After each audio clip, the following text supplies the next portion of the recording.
warahmatullahi wabarakatuh. Pada hari ini kami akan berkongsikan amalan khurafat dalam masyarakat Melayu. Terlebih dahulu ingin saya perkenalkan diri saya. Nama saya Muhammad Amiluddin bin Muhammad Suhaimi dan juga bersama 4 orang rakan saya. Yang pertama, silakan. Nama saya Abdullah Harith bin Nur Azman. Nama saya Muhammad Faris bin Zuhair. Saya Wan Rasuluddin bin Wan Aziz. Saya Muhammad Luqman Nul Hakim bin Muhammad Mazlan. Okey, terima kasih. Terlebih dahulu, suka untuk saya takrifkan satu persatu tajuk kita pada hari ini yang berbunyi amalan khurafat dalam kematian masyarakat Melayu.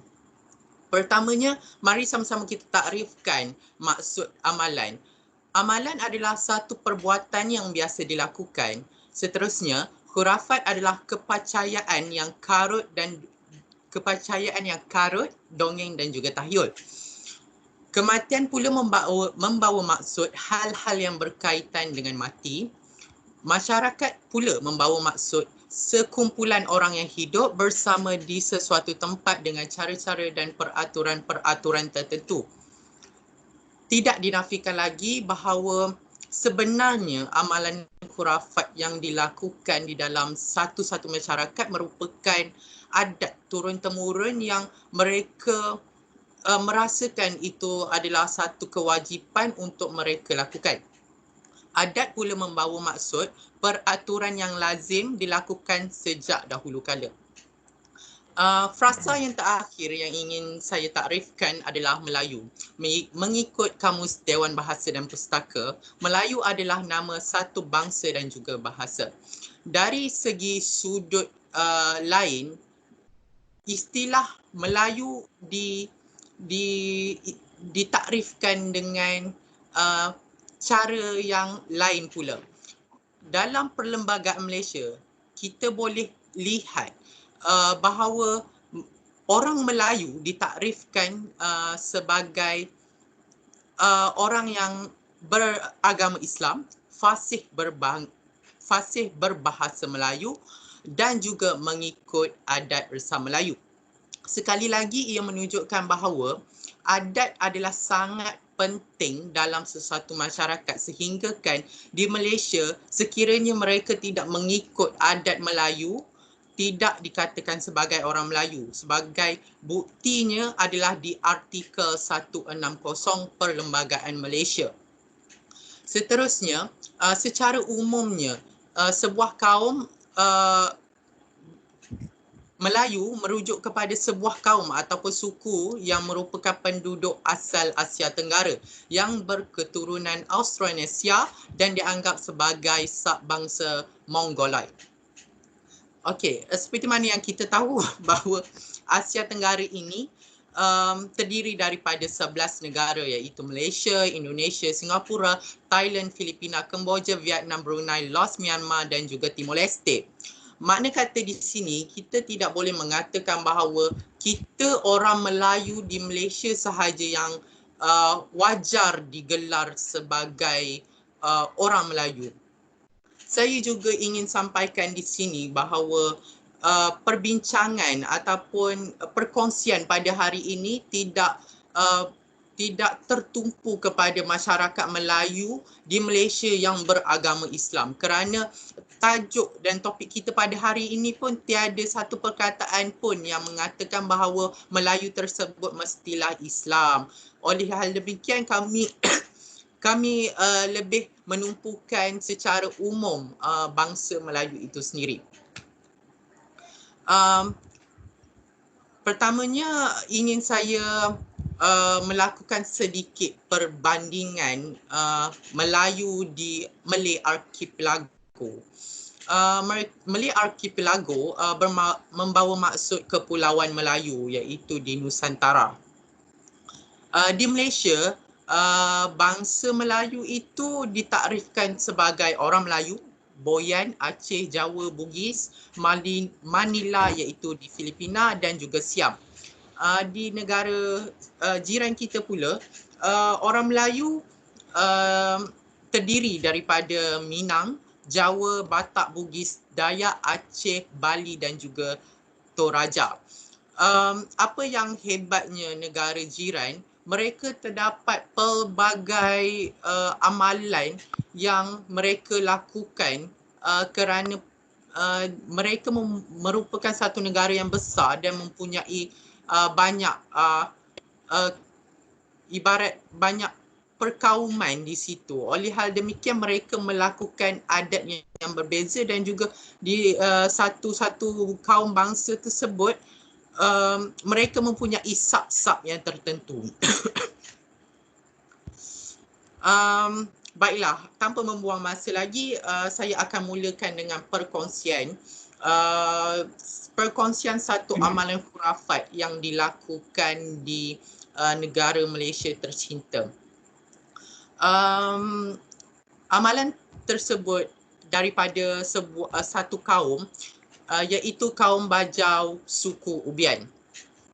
Baiklah, kaum Bajau suku Ubian ini merupakan antara masyarakat yang terawal mendiami Pulau Bangi di bahagian Kodat di utara Sabah, serta di kawasan Sandakan Samporna di timur Sabah.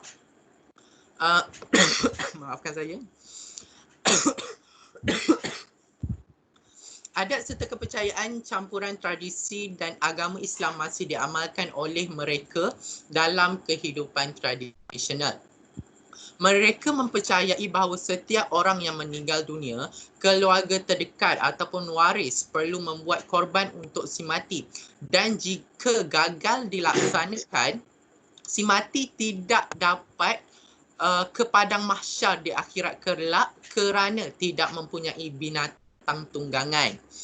Mereka mempercayai bahawa sebaik-baik binatang korban tersebut adalah kambing kerana tidak berkongsi. Kepercayaan ini terus diamalkan oleh generasi tua, namun tidak diamalkan sepenuhnya oleh generasi muda kerana mereka telah mengenali agama Islam. Seterusnya, kambing yang bakal dikorbankan akan dianggap seperti si mati. Kambing tersebut akan dijaga di dalam rumah oleh keluarga terdekat selama seminggu sebelum ia dikorbankan. Perkara ini dilakukan dengan anggapan korban dan si mati akan berjumpa di akhirat kelak. Dalam tempoh seminggu tersebut, korban akan dilayan hampir sama seperti si mati sehingga ada kalanya makanan kegemaran si mati ketika hidup akan disajikan kepada korban. Kambing tersebut juga akan dimandikan dan serta dibersihkan dan juga disemburkan dengan wangi-wangian seperti minyak atar oleh imam sebelum dikorbankan dan juga diiringi dengan bacaan ayat-ayat Al-Quran. Baiklah, wakil si mati ini akan menyerahkan hantaran korban kepada imam dan disaksikan oleh keluarga dengan lafaz tertentu. Lafaz tersebut berbunyi, dia dalam bahasa Bajau, saya tidak fasih berbahasa tersebut. Oleh hal demikian saya hanya membacakan maknanya. Maksudnya, Assalamualaikum Tuan Imam. Saya wakil keluargaku untuk menyerahkan hantaran barangan korban untuk arwah siapa kita dengan kaitan si mati tahun ini kerana Allah Ta'ala. Seterusnya, imam akan mendapatkan maklumat nama, umur dan tarikh si mati meninggal dunia. Tok Imam akan menerima hantaran tersebut dengan lafaz tertentu. Lafaz tertentu membawa maksud, Waalaikumsalam. Aku terima hantaran barangan korban ini pada tahun ini kerana Allah Ta'ala. Selepas membacakan doa selamat, imam akan melilitkan 3 lilitan serban pada tanduknya yang melambangkan keislaman seseorang itu. Simbol kepimpinan dan juga lelaki. Makna kata di sini, 3 lilitan itu membawa 3 simbol, iaitu keislaman, simbol kepimpinan dan juga simbol seorang lelaki. Serban tersebut akan diwarnakan dengan kunyit hidup di bahagian bucu yang melambangkan kedaulatan dan keagungan Allah Subhanahu Wa Taala. Kambing tersebut juga akan dipakaikan dengan kain pelikat sebagai simbol pakaian terakhir si mati untuk kepadang mahsyar kelak. Dan sekiranya si mati adalah wanita, kambing tersebut akan dipakaikan dengan tudung. Seterusnya, proses penyembelihan akan dilakukan seperti biasa, tetapi akan diiringi oleh bacaan tertentu yang ditulis di atas sehelai kertas. Kertas tersebut akan tertulis, maksudnya sekali lagi segala-galanya di dalam bahasa Bajau. Oleh itu saya hanya baca maksudnya sahajalah. Maksudnya ini adalah korban untuk arwah nama si mati siapa pada tahun ini yang dipersembahkan oleh isteri untuk suami dan anak-anak kerana Allah Ta'ala. Kertas itu akan ditanam sekali bersama darah sembelihan dan dianggap sebagai pasport untuk si mati kepada mahsyar kelak. Setelah disembelih, daging kambing tersebut akan ditiup dengan batang daun betik terlebih dahulu kerana bertujuan untuk menghalau hantu-hantu ataupun jin-jin jahat. Akhir sekali barulah daging tersebut akan dilapah mengikut sukatan untuk diagihkan kepada yang berhak seperti orang-orang yang kurang berkemampuan.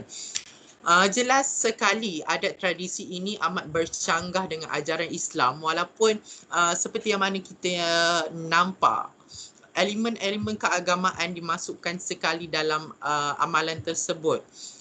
Tetapi perkara ini adalah merupakan amalan khurafat. Dan ingin saya tegaskan,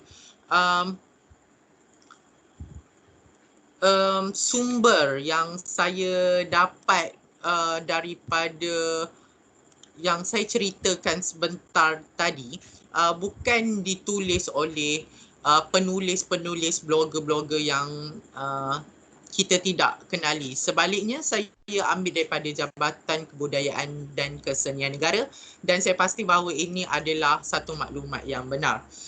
Tanpa melengahkan masa lagi, mari kita teruskan dengan ahli kumpulan saya yang seterusnya. Okey, Assalamualaikum warahmatullahi wabarakatuh. Nama saya Abdullah Harith. Saya akan membentangkan tentang satu lagi kaum yang dikenali sebagai kaum Sumba yang terletak di Pulau Sumba, Indonesia. Kaum Sumba ini adalah penganut kepercayaan yang diberi nama agama Marapu. Kepercayaan agama Marapu ni mereka percaya bahawa dengan memuja nenek moyang mereka akan kekal hidup di dunia. Selepas hidup di dunia, mereka akan kekal di dunia roh syurga Marapu dan yang juga dikenali sebagai Prai Marapu. Okey, apakah kaum Sumba ini buat? Dalam mereka mempercaya bahawa manusia tidak boleh berkomunikasi secara terus dengan Tuhan.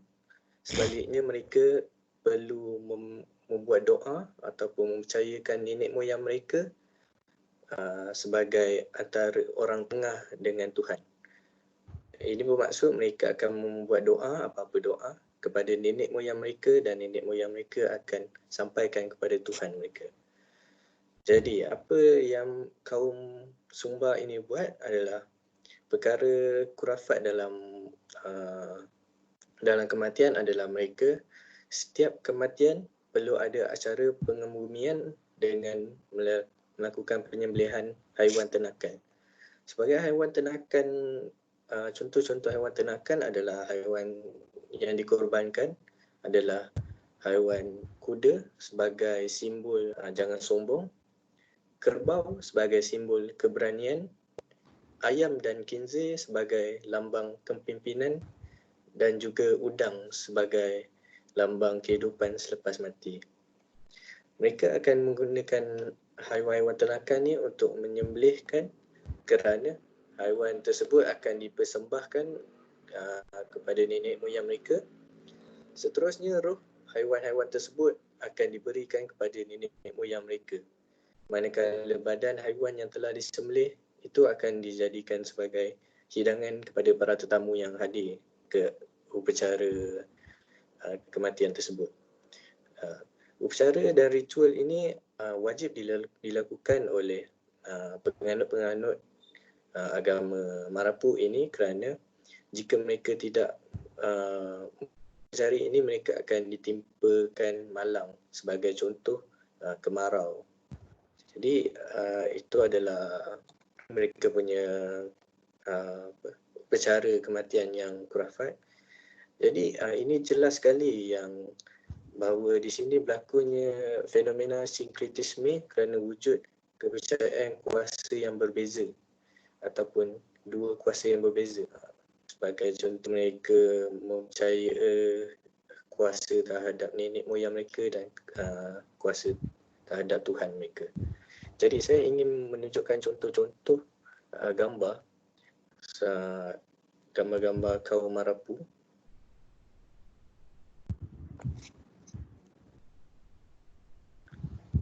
Okey, di sini terlihat kaum Marapu yang sebagai contoh,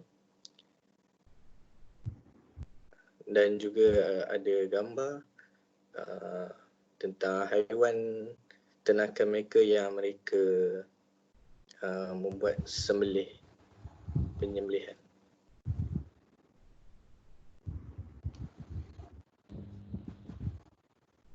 Okey, ini juga sebagai contoh haiwan persembelihan kerbau.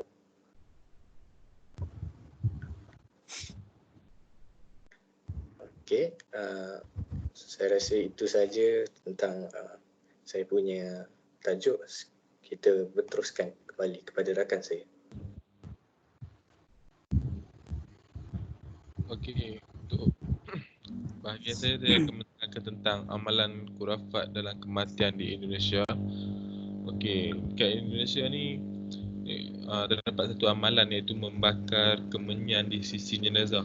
Kemenyan ni sebenarnya bertujuan untuk untuk mewangikan ruang rumah saja, tapi mereka salah guna. Mereka mempunyai kepercayaan sendiri. Okay, sekarang saya akan menjelaskan tentang kemenyan. Kemenyan sebenarnya berasal daripada kayu gaharu atau getah pohon damar yang terdapat dekat Malaysia pun ada. Pohon damar tu pada zaman Rasulullah SAW memakai kemenyan bertujuan untuk mengharumkan ruangan atau melawan bau yang kurang sedap di suatu tempat. Sudah tentu hal ini tidak bertentangan jika bertujuan untuk mewangikan suatu tempat, tapi semuanya bergantung pada niat, maksud atau tujuan masing-masing. Segala amalan atau sunnah kalau niatnya bertentangan ajaran Islam, maka tidak boleh dilakukan dan haram. Apabila dibakar, kemenyan ini akan mengeluarkan bau yang sangat harum. Sebab itu dia bertujuan untuk mewangikan ruang rumah. Terdapat berbagai jenis kemenyan. Kemenyan hitam adalah antara kemenyan yang paling tinggi daya kekuatannya dalam membuat sesuatu hajat, dan juga dikatakan amat digemari oleh makhluk gaib. Di Indonesia terdapat satu amalan yang masih diamalkan, iaitu amalan membakar kemenyan di sisi jenazah. Hasil soal sidik dan juga research kat Google, ada yang membakar kemenyan di sisi jenazah yang bertujuan untuk menghilangkan bau busuk mayat, dan juga perkara itu tidak menjadi isu yang besar kerana tidak bertentangan dengan ajaran Islam. Perkara yang membimbangkan adalah apabila ada yang berniat untuk membakar kemenyan bertujuan untuk mengusir roh jahat. Jika alasan itu untuk menghilangkan bau busuk, sudah pasti tidak menjadi satu isu. Tetapi apabila berniat untuk mengusir roh jahat, perkara itu cenderung kepada amalan khurafat yang dapat memesongkan akidah umat Islam. Amalan membakar kemenyan di sisi jenazah di Indonesia juga mempunyai tujuan lain, iaitu untuk menghindarkan jenazah diganggu oleh makhluk halus. Perkara itu jelas menunjukkan amalan Bakal kemenyan di sini dah perlu dielakkan kerana kepercayaan mereka telah menimbulkan isu amalan khurafat dan kematian. Amalan ini perlu dihentikan kerana seseorang yang telah wafat ruhnya telah kembali menghadap Allah Subhanahu Wa Taala dan berpindah ke alam yang lain. Pada hakikatnya kematian itu ada perpindahan seseorang dari alam dunia ke alam yang lain, iaitu alam barzakh, jenazah atau jasad yang ada di dunia hanya akan hancur di makan tanah. Maka roh si mati tidak mempunyai urusan untuk kembali lagi ke jasadnya semula, kecuali apabila ingin disoal oleh malaikat di dalam kubur. Apabila kita yakin dengan membakar kemenyan boleh menghalang roh jahat yang lain mengganggu jenazah, keyakinan seperti itu jelas kita telah menyekutukan Allah Subhanahu Wa Taala. Dan satu lagi amalan yang masih lagi dilakukan di Indonesia ialah penyembahan roh nenek moyang. Penyembahan roh nenek moyang adalah amalan ritual yang berdasarkan kepercayaan bahawa ahli keluarga si mati masih mempunyai waris yang berterusan dalam perkara ini mengambil kepentingan dalam hal ehwal dunia dan mempunyai keupayaan dan mempengaruhi nasib yang hidup. Sebenarnya pengaruh ini adalah pengaruh daripada adat daripada negara Cina yang dibawa ke Indonesia. Penyembahan nenek moyang juga mempunyai fungsi dalam sosial masyarakat di Indonesia. Fungsi sosial ataupun yang tidak berkaitan agama adalah untuk memupuk nilai-nilai persaudaraan seperti ketaatan kepada ibu bapa, kesetiaan keluarga dan juga kesinambungan keturunan keluarga. Amalan penyembahan roh nenek moyang ini berasal daripada negara Cina dan ada beberapa tempat di Indonesia yang merupakan gabungan penduduk Islam masih mengamalkan amalan tersebut. Cara setengah masyarakat Indonesia menyembah roh nenek moyang mereka ialah dengan pergi ke kubur dan kemudian membersihkan kubur tersebut untuk mengelakkan roh nenek moyang mereka marah kepada mereka. Membersihkan kubur bukanlah menjadi isu yang besar, tapi kepercayaan atau tujuan mereka membersihkan kawasan kubur itu adalah bertentangan dengan ajaran Islam. Dalam pada itu, tujuan lain setengah masyarakat Indonesia menyembah roh nenek moyang ialah untuk mengelakkan roh nenek moyang melakukan perkara yang tidak baik terhadap keluarga jika kurang menyembah mereka. Selain daripada kepercayaan itu, setengah masyarakat Indonesia roh nenek moyang mereka adalah dewa yang akan memberi kebaikan atau keburukan dalam keluarga mereka.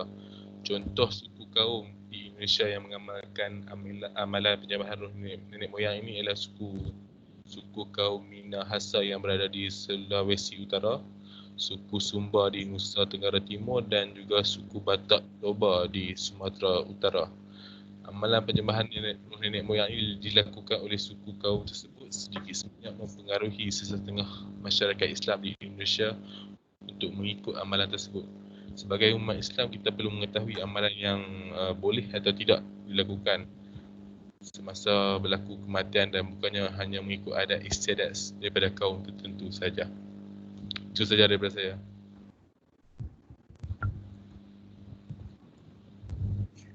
Okey, seterusnya saya sambung.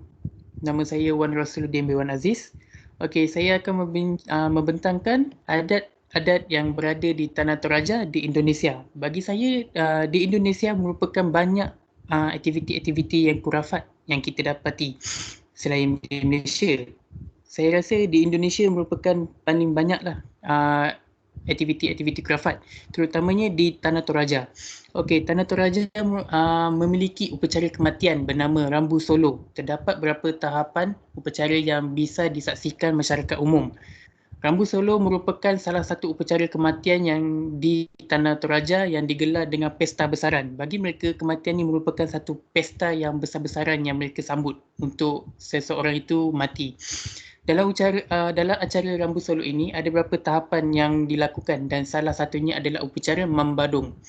Dalam upacara membadung, menampilkan tarian yang dilakukan oleh sekelompok orang yang disebut pabadung, iaitu penari yang sambil bernyanyi.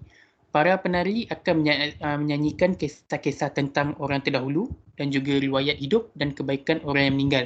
Maknanya mereka akan mengangkat mayat itu dan sambil mengangkat dan menari-nari dan memuji-muji ke mayat itu. Okey, Acara Ambu Solo dapat diikuti oleh masyarakat umum termasuk dalam acara membandung. Dalam upacara terlihat sekelompok orang berdiri melingkari terdiri dari lelaki dan wanita bernyanyi bersama-sama. Maknanya bukan lelaki saja, maknanya lelaki dan perempuan juga bernyanyi-bernyanyi dan sambil menari di hadapan mayat ataupun di sekitar mayat. Okey, selain itu, bagi sebahagian besar orang, kematian adalah satu hal yang menakutkan, tetapi hal tersebut tidak berlaku bagi masyarakat Tanah Toraja, Sulawesi Selatan. Secara turun-temurun, masyarakat atau suku Toraja menjadikan kematian sebagai hal yang selalu mereka bincangkan. Mereka yakin kematian adalah tonggak mencapai kehidupan abadi yang paling agung.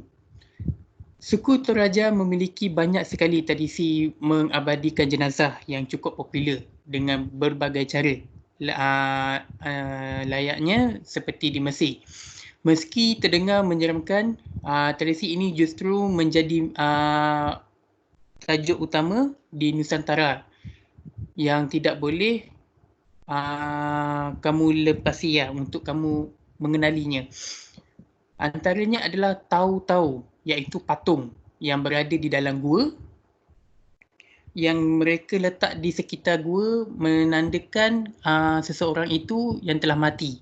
Seperti di Islam, masyarakat Islam, dia menandakan kuburnya sebagai seperti liang lahat yang ada kubur di atasnya.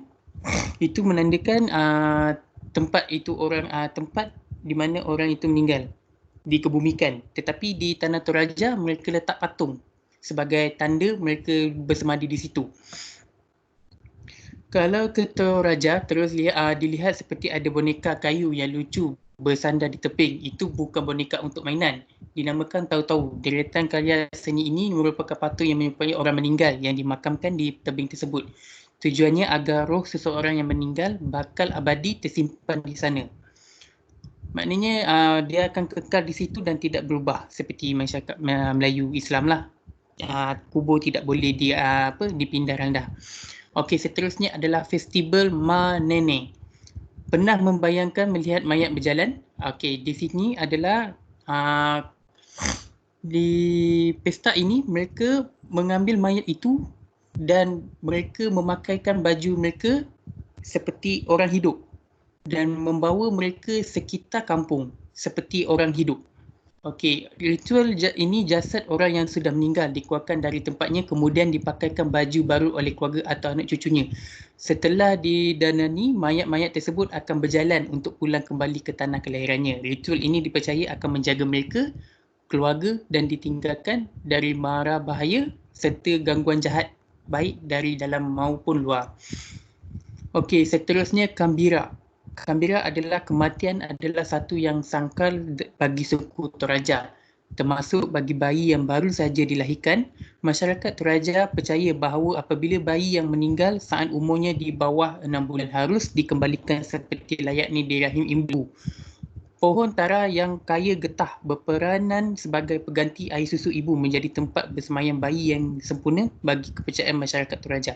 Okey, bagi bayi yang sudah meninggal dunia, mereka akan dibakar, kemudian abu itu akan diletakkan di pokok getah kerana pokok getah itu mengeluarkan susu dan dianggap sebagai susu ibu. Jadi bayi itu akan diletakkan di situ, mayat bayi itu akan diletak di situ dan meminum susu getah itu sebagai macam dia masih hidup untuk minum, untuk dia hidup kekal abadi.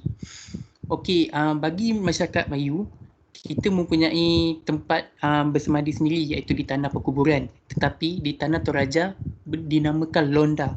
Londa adalah sebuah tempat di mana merupakan paling special di tanah Toraja. Terletak di desa Sandar Uai, Londa. Merupakan gua yang berfungsi sebagai tempat makam. Lantaran letaknya di bukit. Bisa dilihat banyak keranda-keranda yang terletak di dalam gua sebagai tempat bersemadi yang kekal dan abadi. Okey, itu saja daripada saya untuk bercerita tentang Tanah Toraja. Seterusnya saya akan memberikan kepada partner saya seterusnya. Okay, terima kasih kepada sahabat saya Wan Rosuluddin dan juga kepada sahabat saya Muhammad Amiluddin, sahabat saya Muhammad Farid dan juga kepada sahabat saya Abdul Waharid. Di sini saya berpeluang lah untuk saya berkongsikan saya punya research saya mengenai amalan khurafat yang ada pada orang-orang masyarakat Melayu ketika zaman dahulu dan ketika zaman sekarang. Seperti apa yang saya nak ceritakan bahawa masyarakat Melayu yang ada di Sabah, iaitu masyarakat Bajau Sempurna dan juga Kota Belud. Saya ingin menceritakan bahawa cara mereka memandikan jenazah sama dengan waktu zaman Nabi Muhammad SAW, cara mereka memandikan mayat. Tetapi untuk masyarakat Bajau Sempurna ni dan Kota Belud ni, dia membuatkan satu cara memandikan mayat tu jadi bertambah-tambah cara-cara dia. Okey, antara contohnya lah ya kan, waktu dulu zaman Nabi Muhammad SAW memandikan masyarakat dengan menggunakan air. Air dan seterusnya. Tapi untuk orang masyarakat Bajau Sempurna ni, dia gunakan santan. Kerana waktu dulu, wujudnya masyarakat Bajau Sempurna ni dekat Sabah, dia punya knowledge mengenai hutan-hutan ni sangatlah luas. Jadi dia mengubahkan cara memandikan mayat tu dengan menggunakan santan. Kerana bagi mereka santan-santan ni adalah lebih suci daripada air yang waktu zaman Nabi Muhammad SAW gunakan. Jadi itulah yang saya katakan tokok tambah. Dia gunakan air santan untuk mandikan orang yang meninggal lah. Jadi bagi mereka juga, apabila seorang mayat itu dimandikan dengan air santan adalah lebih suci daripada orang-orang yang tidak dimandikan dengan air santan. Jadi di waktu syurga nanti, dalam fikiran mereka, orang yang telah dimandikan dengan air santan ni adalah lebih suci daripada orang-orang yang dahulu kala. Okey, tapi itu waktu zaman bermulanya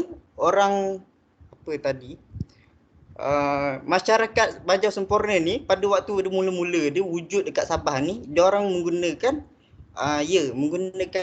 santan. Tetapi pada waktu zaman sekarang juga masyarakat ni masih menggunakan santan walaupun telah adanya air lain lah, air kosong, air pipe, tapi dia orang masih menggunakan adat khurafat mereka di waktu zaman dahulu kala. Jadi itu adalah satu kesalahan. Walaupun dalam istilah lain mengatakan bahawa santan tu memang banyaknya fungsi macam khasiat kulit, rawatan rambut tu semua, luka-luka tu boleh dirawat dengan elok, tetapi tak boleh juga kerana apa yang dikatakan oleh Nabi Muhammad SAW dengan menggunakan air kosong, dia telah diubah kepada santan. Jauh beza, tak boleh. Okey, jadi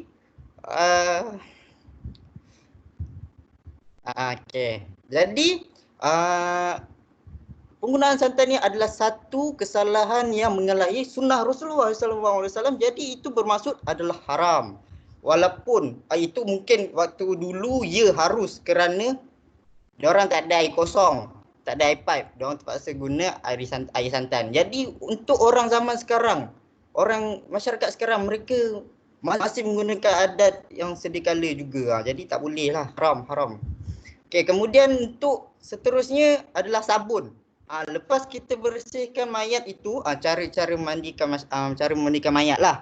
Lepas bersihkan dengan guna air kosong, air pipe, kemudian akan disabunkan. Kemudian akan wangikan menggunakan kemenyan dan semua tu lah. Jadi untuk cerita seterusnya adalah Ha. Tu. Macam mana nak mandi menggunakan selain daripada sabun? Itu cara sekarang ni yang adalah satu adat yang khurafat. Di mana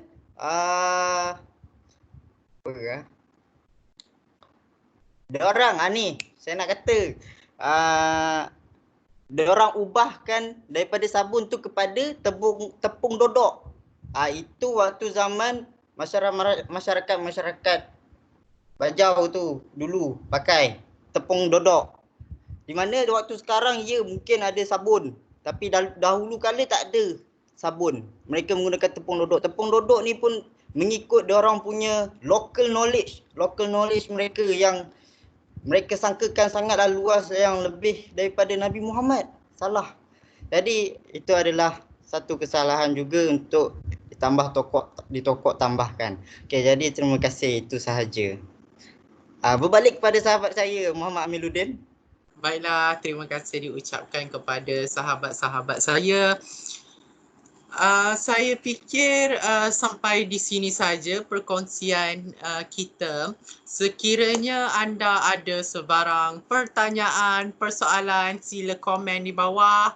So insyaAllah kami boleh jawab. Sekiranya ada fakta-fakta yang tepat, kami boleh tolong jawabkan di komen tersebut.